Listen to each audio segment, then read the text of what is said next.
Mariama était une jeune femme pleine de vie, rêveuse et ambitieuse, mais profondément enracinée dans les traditions de sa famille. Dans son village, les filles étaient élevées avec l'idée qu'un bon mariage était la clé d'une vie accomplie. Elle ne doutait pas de cette vérité, et quand Idrissa entra dans sa vie, elle crut avoir trouvé son prince. Idrissa était tout ce qu'une femme pouvait désirer, charismatique, intelligent, respecté dans son quartier. Il savait parler avec douceur et choisir les mots qui faisaient fondre le cœur. Mariama tomba sous son charme et accepta sa demande en mariage sans hésitation. Le mariage fut somptueux. Les danses traditionnelles, les invités par centaines, le sourire radieux de Mariama. Tout semblait parfait. Mais dès les premières semaines de leur union, de petits signes commencèrent à apparaître. Idrissa devenait de plus en plus jaloux, exigeant de savoir où elle allait et avec qui elle parlait. Au début, elle interprétait cela comme une preuve d'amour. Mais la jalousie d'Idrissa se transforma rapidement en contrôle. Il lui interdisait de voir certaines amies, puis sa propre famille.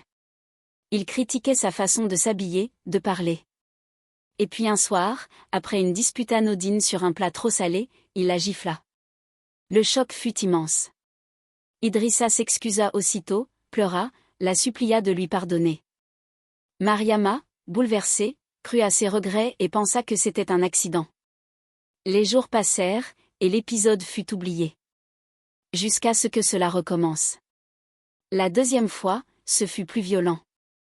Puis une troisième. Puis une quatrième. Le cycle était enclenché, et Mariama ne savait plus comment en sortir. La peur s'installa dans sa vie comme une ombre permanente. Mais elle se convainquait que son amour pouvait guérir Idrissa. Puis vint l'annonce de sa grossesse. Mariama y vit une lueur d'espoir. Peut-être qu'un enfant changerait son mari? Peut-être qu'il retrouverait la douceur qu'elle avait aimée en lui? Mais au contraire, la violence s'intensifia. Idrissa ne supportait pas l'idée d'être père. Il rentrait tard, buvait plus souvent. La peur devint insupportable. Le jour de l'accouchement, Mariama pensa que tout allait s'arranger. Elle tenait son fils dans ses bras et se sentit enfin en sécurité. Mais Idrissa ne vint même pas la voir à l'hôpital. Elle comprit alors qu'elle était seule. Les mois passèrent, et Idrissa devint un monstre qu'elle ne reconnaissait plus. La violence était devenue son quotidien. Les voisins entendaient les cris, mais personne n'osait intervenir. Mariama se sentait prisonnière, incapable de s'échapper, incapable même de rêver à une autre vie. Un jour, une voisine, Awa, lui glissa discrètement une adresse. « Si tu veux t'enfuir, va là-bas. » Ces mots résonnèrent en elle comme une porte entrebâillée vers une possible liberté. Ce soir-là, Idrissa rentra enragé. Mariama comprit que si elle restait, elle mourrait. Et ce fut le début de son combat pour la survie. Mariama passa la nuit à pleurer, son fils dans les bras, son cœur battant à tout rompre. Elle savait que le lendemain, elle devrait prendre une décision. Fuir ou mourir. Elle rassembla quelques affaires discrètement et attendit le moment opportun. Mais ce matin-là, Idrissa sembla plus calme. Il lui fit même un sourire faux, qui ne cachait qu'une menace silencieuse. Mariama savait qu'elle marchait sur une corde raide. Les jours suivants, elle chercha à en savoir plus sur l'adresse que Awa lui avait donnée. C'était un refuge pour femmes battues, tenu par une association discrète. Mais comment s'y rendre sans éveiller les soupçons d'Idrissa? Puis un soir, la situation dégénéra. Idrissa rentra enragé, alcoolisé, et la battit plus violemment que jamais. Mariama s'évanouit sous les coups. Lorsqu'elle reprit conscience, son fils pleurait à côté d'elle. Ce fut la goutte de trop. Le lendemain, profitant d'un moment d'inattention, Mariama prit son fils et courut jusqu'à l'adresse donnée par Awa. En arrivant devant la porte, elle frappa avec force, les larmes ruisselant sur son visage tuméfié. Une femme lui ouvrit, une femme au regard bienveillant, qui la fit entrer sans poser de questions. Pour la première fois depuis des années, Mariama se sentit en sécurité. Mais elle savait que le combat ne faisait que commencer.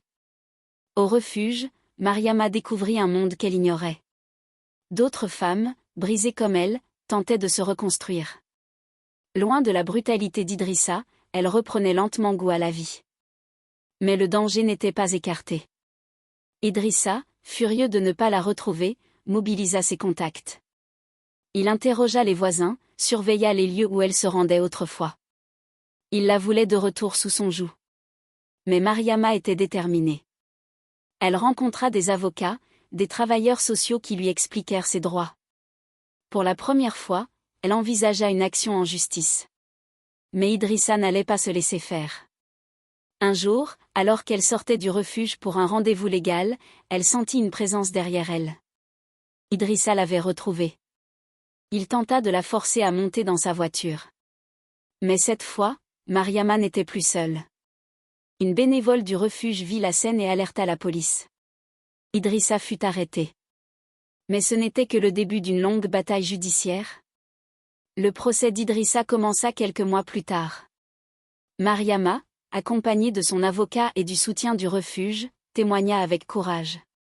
Chaque mot qu'elle prononçait brisait les chaînes de la peur. Idrissa tenta de se défendre, mais les preuves étaient accablantes. Les témoignages des voisins, des bénévoles du refuge et d'autres femmes ayant subi son emprise scellèrent son sort. Il fut condamné. Mariama, désormais libre, recommença à vivre. Elle suivit une formation, trouva un emploi, et devint une voix pour celles qui n'osaient pas parler. Son passé n'était plus une douleur, mais une force. Elle savait qu'un jour, elle raconterait son histoire pour aider d'autres femmes à s'affranchir. Car elle était, enfin, libre.